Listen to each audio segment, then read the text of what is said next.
Okay, so we're going to have a brief lecture over the basic three act structure. Now, we've talked about the plot, or what we call the narrative arc, or the plot diagram, where we talked about the exposition, the inciting incident, rising action, climax, etc., or in the denouement or resolution. So, to help us write our story, we're going to take a deeper look at what's called the three-act structure. Now, you may know this from Shakespearean plays. You may know it from larger plays like Raisin in the Sun.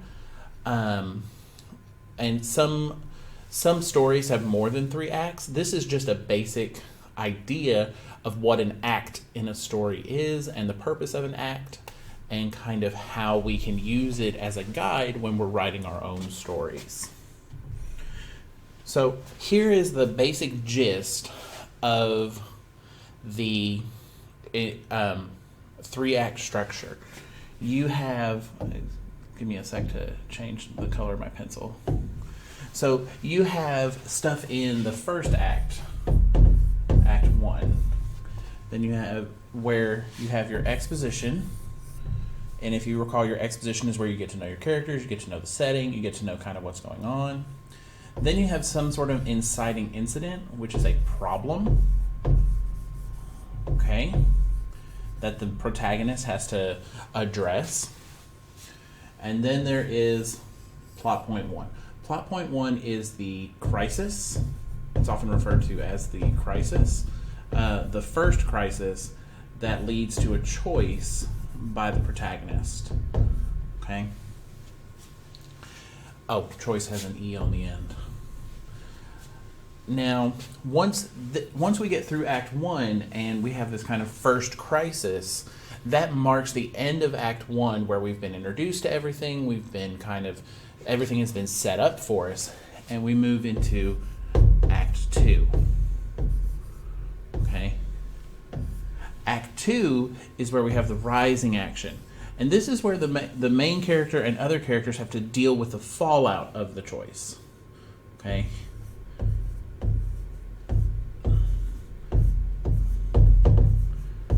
Okay? Deal with the fallout of that first crisis. And this is where we call it rising action because the tension is there, the tension is growing, the character is growing. Tension and character are growing. Okay, so bad things happen. The character makes choices. Different things are happening in the plot. Sometimes when there are multiple plot lines, each plot line will follow this general structure, but they'll still have your main acts. Now, there is this thing called the midpoint. The midpoint is another mini crisis. Would help if I could write. Okay, it's not quite as inspiring as the first crisis, but it's still something that the protagonist has to deal with. And it usually occurs in the midpoint of the novel just to kind of keep the reader growing. And everything after that leads toward the climax is kind of based off that midpoint. Then comes plot point 2. This is another major crisis, okay, that they have to deal with. And this one is a bigger crisis, okay, something truly significant that the character has to deal with, which leads to the climax. We actually have this little section here called the pre-climax, where things are happening very quickly, and we're going to talk more about this as we go. But then, of course, once you have the climax, okay, the whole story leads up to that, then you have the denouement or resolution. I've heard it called both things, so it wouldn't hurt my feelings if you called it the resolution instead of the denouement. Now, you'll notice there's this little uptick here. That's because it's usually setting up the reader for a sequel, or just let the reader or the viewer know that the story is not over. It has merely, this chapter has ended, kind of, to borrow some very prosaic sites. Now, once we get past Crisis 2, I forgot to say this, we're in Act 3. Okay? And these crises are major, life-death kind of situations where the character has to make a choice, a significant choice that alters their future in some way. It's some sort of dilemma where either choice has negative consequences and the character has to choose the least negative consequence. And we're going to explain this a little more using the movie Frozen. Because when I gave you all a survey, basically everybody who responded to the survey as of recording this video had seen the movie Frozen. So we're going to explain the 3-act structure with the movie Frozen because Disney is famous for using a 3-act structure because people come to expect it. It's a trope that we like as a viewer, as a reader. Even though Frozen is a movie, it doesn't matter. It is a creative work, so the same quote-unquote rules apply. So let's talk about the first part of the 3-act structure, and that's Act 1, okay? In which we get to meet Elsa and Anna as they play as children. This is the exposition. It shows us about Anna, that she's got magic. Okay, so that sets it up. We see Anna and Anna together, showing that they're sisters. And they have a sisterly bond. Okay, so all of this is occurring in the first act. Okay, we set up magic, we set up this sisterly bond, and as you know, there will be spoilers, by the way. As you know, the whole sisterly bond thing is very important for the rest of the story. Okay? Now, you have what is called the inciting incident. We've had some time pass. We've gotten to know Elsa. We've gotten to know Anna. We've gotten to know Arendelle. But then you have this inciting incident, which an inciting incident is a problem. Okay? And it's usually a bad problem. For example, you may notice down here that Elsa created this wall of ice spikes and has now revealed herself. So that is her problem. She has revealed her magic. Okay? And she has to deal with that. Revealed magic. Okay? And she has to deal with the fallout of that. Which leads us to plot point 1. Elsa has to decide. Okay? Is she going to stay or go? Is she going to stay in Arendelle and deal with the fallout, or is she going to flee Arendelle and run away? And as we can see from the scene here, she has elected to run away from her problem, which we know is not the best way to deal with things. But she has to deal with the fallout of that. Not only will the rest of the story deal with the fallout of her running away, but Anna will deal with the fallout of her running away. Hans will deal with the fallout of her running away, etc. So your first plot point signifies the end of Act 1 because they have a choice to make because something bad is happening. Okay? And that signifies that we're starting a new rising set. Which brings us to Act 2. We do have some rising action. This is almost like new exposition. For instance, we meet new characters, like we've met Kristoff, we meet Sven, we meet the trolls, we meet Olaf, we meet a bunch of other people. But the rising action, if you remember, has to deal with the fallout. You know what, that looks bad. You basically deal with the Act 1 choice. And that's the part the reader or the viewer is interested in. So how does Arendelle deal with Elsa running away? Well, Anna, her sister, because remember we have that sisterly bond, she decides to go after her and she meets Kristoff, Sven, etc. So we have this rising action that deals with the fallout. Okay? And it leads towards a climax because Anna's not the only person dealing with the fallout. Hans has to deal with the fallout. Arendelle has to deal with the fallout. Elsa has to deal with the fallout. And that's where the interesting part comes in, is how viable these characters are. Is, well, how can they deal with it? And that's what we, the reader, are interested in, is we watch them grow through dealing with a problem. Now, here comes the midpoint. If you recall, I said the midpoint was a mini crisis. Okay? Something bad has happened. In this case, Anna is getting struck by Elsa's magic in the heart, and that's super bad. Okay? So now we have another crisis to deal with in addition to the first crisis. The midpoint, of course, occurs about halfway through the book, because it is about halfway through the book or the movie or the story that the reader begins to lose interest.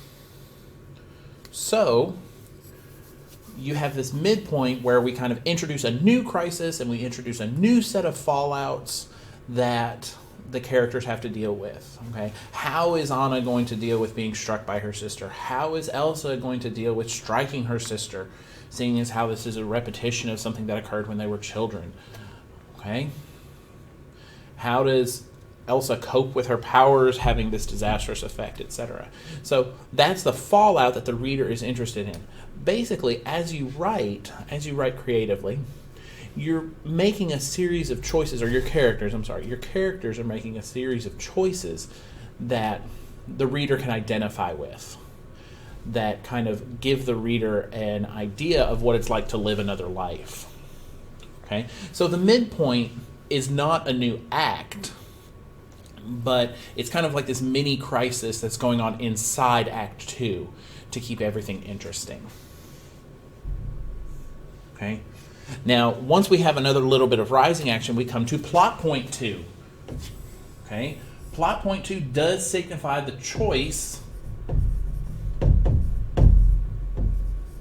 of Act 2 and 3, of Act 2. Okay?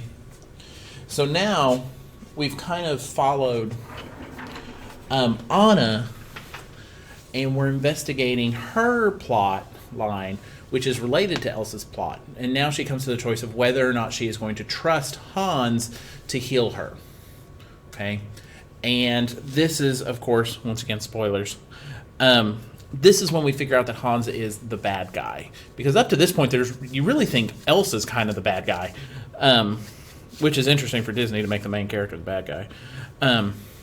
But then you find out Hans is the bad guy.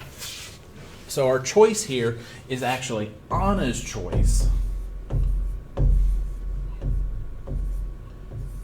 of whether or not she is going to trust Hans. Now, I do want to note this is a more psychological crisis than it is a physical crisis like Elsa's.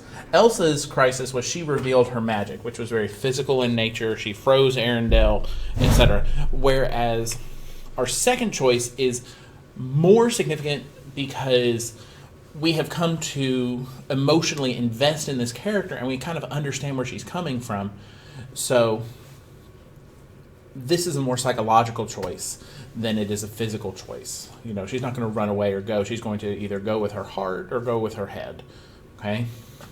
And spoilers, she goes with her heart and gets betrayed, which ends Act 2 and brings us to Act 3. Act 3 is usually the shortest. It's the last quarter to third of the book. Because it includes the climax, so we want it to be fairly short. By this point, the reader should have either invested in the characters or not invested in the characters. If they've made it to Act 3, they're probably invested. Okay? But we have what is called the pre-climax. The pre-climax sets up the climax. Things generally move a little faster in Act 3, so you still have rising action, but it's very, very sharp. It's very, very quick. Elsa comes back to save her sister, but all of a sudden now she's in prison. Hans has taken over the kingdom. It's just Hans revealing his nasty, evil, ugly plan, because villains everywhere monologue. Okay. If I ever take over the world, I'm totally not going to tell anybody about it until it's done. I mean, come on. Why do villains always monologue? I'm sorry, I'm getting distracted and rambling. Okay. Anyway, it sets up the climax. It sets up the reason for the climax. It sets up the setting for the climax. And it sets up the characters for the climax. So we get the sense that the climax is only, even though Sven and Kristoff and the trolls are all involved in Arendelle, the pre-climax tells us that it really comes down to Anna, Elsa, and Hans. Okay? So this is kind of like after the serious psychological choice dealing with the fallout and revealing a little more of the overall plot. Oh, I just realized you can't see that. Pre-climax. There we go. Then you get to the climax, okay? Spoiler alert. Hans tries to kill Elsa because he wants to take over Arendelle. Anna gets in the way and stops it, and that's this climax. It's this major choice. We're either going to go through with our decided action or we're going to back away from our decided action. It is a major choice of the biggest crisis. Okay?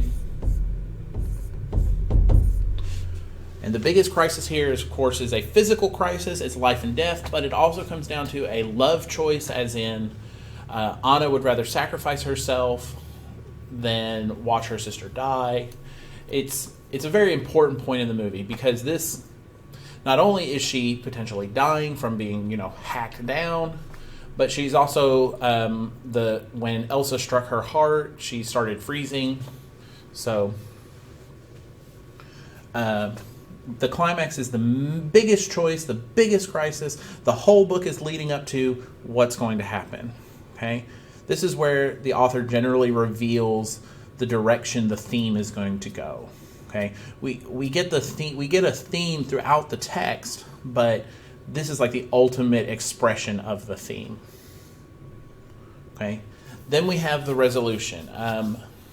Spoiler alert: Anna got frozen but Elsa's love thawed her out. Okay, this is where we tie up loose ends.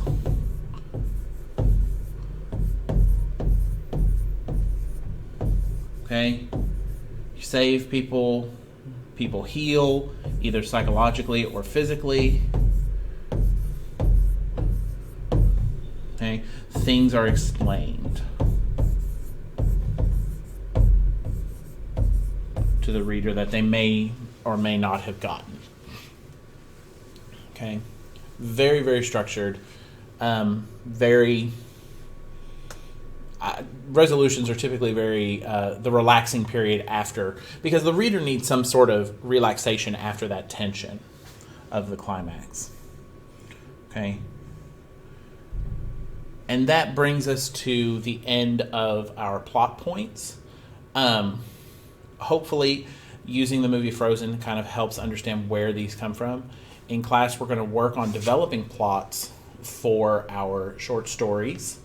But if you ever watch a movie, think about the major choices that decide the protagonist's course of action, because that will signify your changes in acts.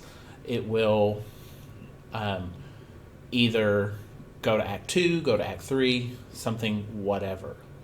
Okay? But it's always major choices that signify plot points, that signify act changes, or midpoint. Okay?